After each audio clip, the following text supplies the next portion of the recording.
I'm Vidya, 17 BEC 1214. This presentation is part of my final year project and my non-PAT internship with Ericsson Research and Development. The title of the project is Multi-Agent Reinforcement Learning with Dynamic Goals, guided by Dr. Abraham Sudarshan Ponraj from the SEN School of VIT Chennai. The title of the project is Multi-Agent Reinforcement Learning with Dynamic Goals, and it focuses on bandwidth slicing strategies in a telecom use case. The motivation of the project is to improve 5G slice administration strategies using multi-agent reinforcement learning. Since 4G did not require resource allocation operations, and since the fifth generation mobile networks 5G comes with a massive network capacity, there is a pressing need for an intelligent slice admission policy. To allocate resource based on the dynamically changing user requirement, we adopt a multi-agent reinforcement learning approach. This slide provides a high-level overview of the agent architecture. Considering the top to be the intent level and the bottom to be the KPI level, N5QI agent represents the end service providers with their own set of users. The idea is to make sure that based on the varying requirements at each instant of time, we can dynamically allocate the resource instead of providing them in its full capacity. This requires us to scale the resource up and down at every instant of time, and from a service provider's end, there are two ideal goals to reach. One is to provide services without degradation so that they are not liable to penalty, and the other is to accept more number of slices, meaning more revenue making. The packages and frameworks used in the project are listed in the slide. We test our algorithms on three frameworks, OpenAI Gym, PyMarl, and RLlib in order to test the feasibility. Preliminary tests are carried upon small environments like the basic grid world and the grid world maze. Other complex environments such as StarCraft 2 and StarCraft minimaps are used for testing purposes. Later, we configure and customize the LB foraging environment to match the 5G use case, and we test it upon different algorithms.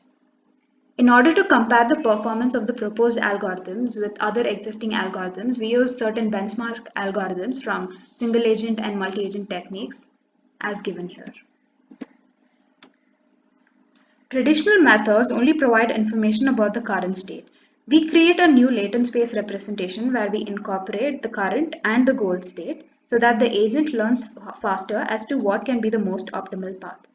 Though going from 5QI1 to 5QI20 might seem very simple, on changing the goal to any other point in the multidimensional space, it gets more challenging and it might require more training time. So, we arrive at an updated Q function to solve this issue. The observations in this use case are the bandwidth, latency, and the packet loss, considering the goal to be the target bandwidth, latency, and packet loss. Taking a longer route or a suboptimal path here will only lead to latency and packet loss. And in order to reduce the packet loss or degradation, we use this new latent space, which is conditioned upon the difference between the current state and the goal state, the state, and the action. The traditional queue function based approach works well only if the destination and the start position are fixed, and it requires a dedicated agent for every goal point, which makes it sample inefficient and cannot function efficiently in an unseen environment. The proposed approach uses a new latent space representation which can have knowledge about the goal location so that the agent has a better intuition about its movement, and we update the queue network by implementing two-point training with the help of breadth-first search by creating a novel concept of merge short paths.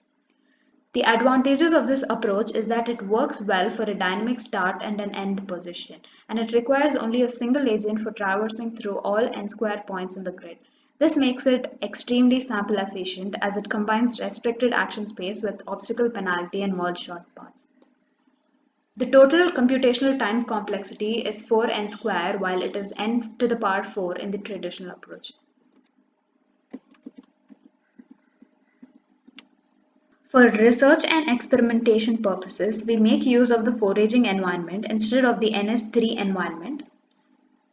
And all the agents learn and contribute to the experience buffer, so for each batch the training is updated. Resource orchestration using multi-agent reinforcement learning. The policies can either be a single super-agent policy or a multi-agent shared policies.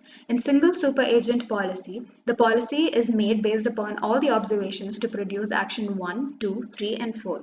Rather than having one learning and reciprocating it across all the agents, we can have a multi-agent shared policy where one group of agents learn and make one kind of strategies to reach a particular goal state, while the other group make their own set of strategies to reach a goal state.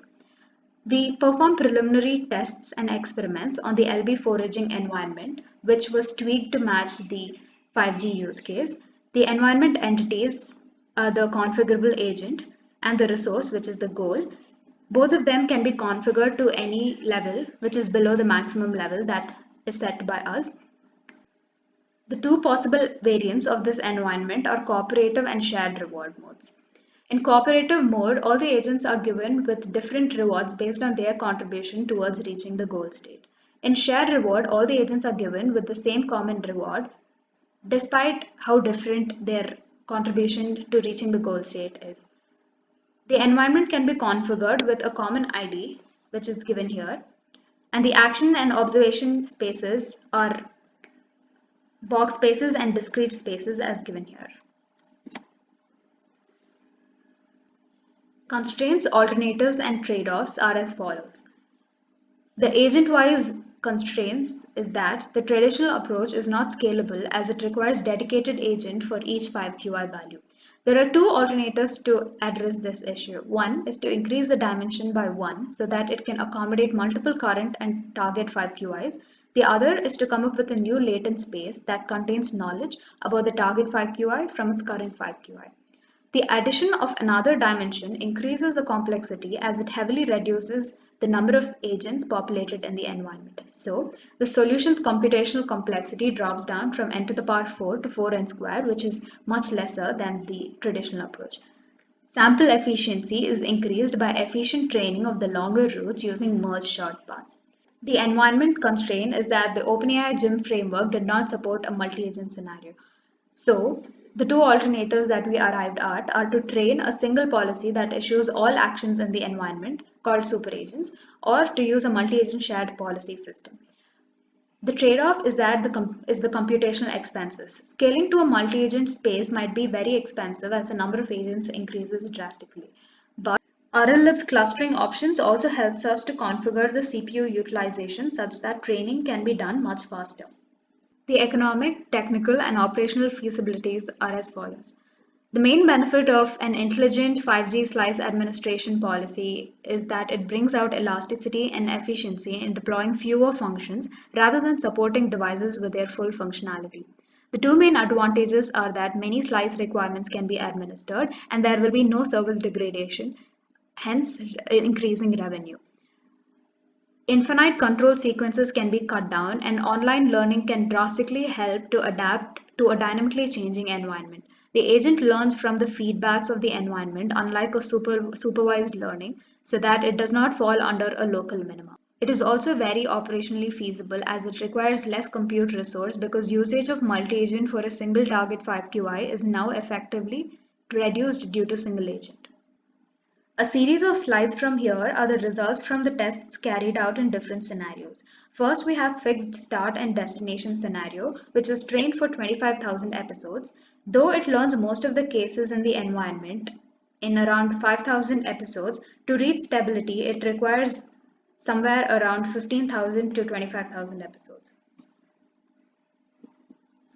Next, we tested it upon a movable start and a movable destination case, which also shows pretty much an equivalent result of that from the previous test. Then we perform experiments on a fixed start and movable destination, and then a movable start and a fixed destination. Here is a demonstration of the work completed.